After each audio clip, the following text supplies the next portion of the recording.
ambazo tumezipata siku ya leo. Tupongeze sana wachezaji wetu wamepambana kwa kutosha. Tupongeze technical staff ya mwisho. Tupongeze sana mashabiki, wanachama na wapenzi wa klabu yetu ambao wamekuja kwa wingi leo hapa KMC Complex. Wamekuja wakiwa wanapendeza na mashati yao na wameishangilia timu yao, tumepata matokeo mazuri. Kuhusu Coastal Union, mimi kama mtu ambaye nafahamu mpira, naelewa nini ambacho Coast watakuwa wanazungumza saa hizi baada ya concede goli moja. Kwao issue inaweza kuwa sio kupoteza pointi 3. Kwao issue inaweza kuwa idadi ya magoli ambayo wangefungwa baada ya kupoteza hizo pointi 3. Ukicheza na Yanga hapa KMC Complex, chances za Yanga kushinda ni 70% kwenda juu.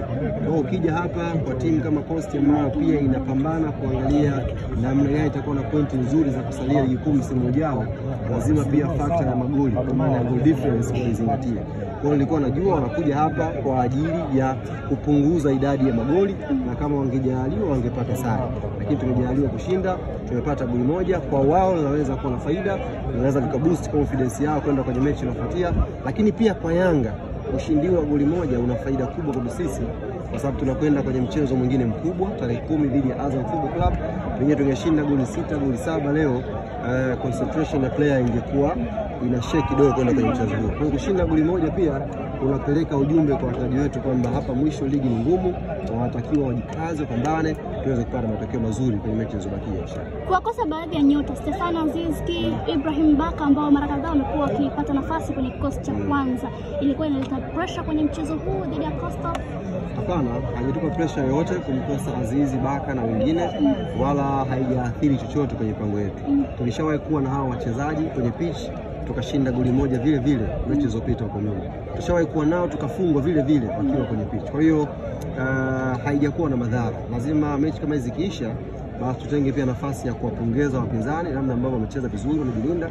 Tume create nafasi, goalkeeper wao amekuwa na mechi nzuri, naweza kupunguza idadi ya magoli. Kwa hiyo sisi tunajivunia pointi 3 na ndio msingi uliotuleta hapa KMC Complex leo. Tuliona Khalid Aucho akishindwa kuendelea na mchezo na kutolewa nje the same to Kibabage. Pengine hali zao zikoje, hususan kwa Aucho alionekana kama kuhuzunishwa na kile ambacho kilimpata kipindi cha kwanza? Yes, tumezungumza na daktari wa timu na ameniambia ni mapema sana sasa hivi kutoa ripoti ya majeraha ya wachezaji hao wawili. Ameniambia tumpe muda, pengine kesho tutakuwa na check up, alafu atugee majibu kama ni injury kubwa au ni injury ya kawaida ambayo anaweza kuwepo kwenye mchezo unaofuatia. Na mchezo huu lakini pia na mchezo dabi dhidi ya Azam. Sisi hatutegemei mchezaji mmoja. Unaweza kumkosa Aucho akacheza Duke Abuya, akacheza Shuaboy, akacheza Mudathir kwenye namba 6, tukapata matokeo mazuri. Kwa hiyo ni kumwombea heri kwanza asiwe ameumia sana, lakini kama ameumia sana basi Yanga sio kwamba itakuwa ndio imekufa. Yanga itaendelea kutokea hapo na tutakuwa tunapata matokeo mazuri kwenye mechi inayofuatia. Tunarejea Chamazi tarehe 10 dhidi ya Azam. Hamna maswali mengine. Tuambie pengine mipango mikakati dhidi ya Azam. Yes, huo ni mchezo mwingine mkubwa, mchezo mwingine mgumu kwetu sisi. Tunajua Azam FC watakuja na nguvu zote baada ya kupoteza mchezo uliopita. Wao pia wapo kwenye vita ya nafasi ya 3 na ya 4 na pengine wana matumaini ya kwenda nafasi ya 2. Kwa mechi itakuwa ngumu sana, lakini sisi kama Yanga tumeshajiandaa na mambo hayo muda mrefu. Tunajua mechi ya Azam itakuwaje, na tunajua pia tulipoteza mechi ya kwanza dhidi yao. Kwa lazima mechi hii tujipange kikubwa, na nichukue fursa hii kuwaomba mashabiki, wanachama na wapenzi wa klabu yetu Tanzania nzima kwenye matawi, tuanze maandalizi kama ambavyo tungeweza kujiandaa na mechi kubwa yoyote ya Yanga, aidha ni ya kimataifa au nyumbani. Basi maandalizi hayo tuyafanye pia kwa Azam FC, kwa sababu ni mchezo ambao unaweza kuamua hatima ya furaha yetu msimu huu. Kwa muda gani kuandaa idea ya Mashati Day? Umenichukua muda gani kuandaa idea ya Mashati Day? Maana umetoka Tabora umerudi mara kwenye birthday ya Shati. Hamna, mimi bwana, ambacho Mwenyezi Mungu amenijalia ni hizo akili za kufikiria haraka haraka. Huu mchezo ulivyoonekana kama karatasi kama ni mchezo ambao Yanga anaweza kwenda kushinda tu kirahisi. Sasa inahitaji sauti nyingine kuwaaminisha mashabiki waje kwa wingi uwanjani. Ukiangalia namba za mechi zetu leo tumepata mashabiki wengi zaidi compare na mechi mbili zilizopita hapa nyuma. Maana bitubuni kitu kingine ambacho kitawahamasisha mashabiki sasa wasifikirie tu ushindani wa mechi, wafikirie mtoko. Yaani waje kama leo wamepiga paso, wamependeza, wamekuja kuenjoy, alafu sisi tupate watu wengi na lengo la wao kuja kwa wingi hapa kwa maana ya mapato, lakini pia kushangilia timu iweze kutimia. Kwa alikuwa wazo la kufikiria sana.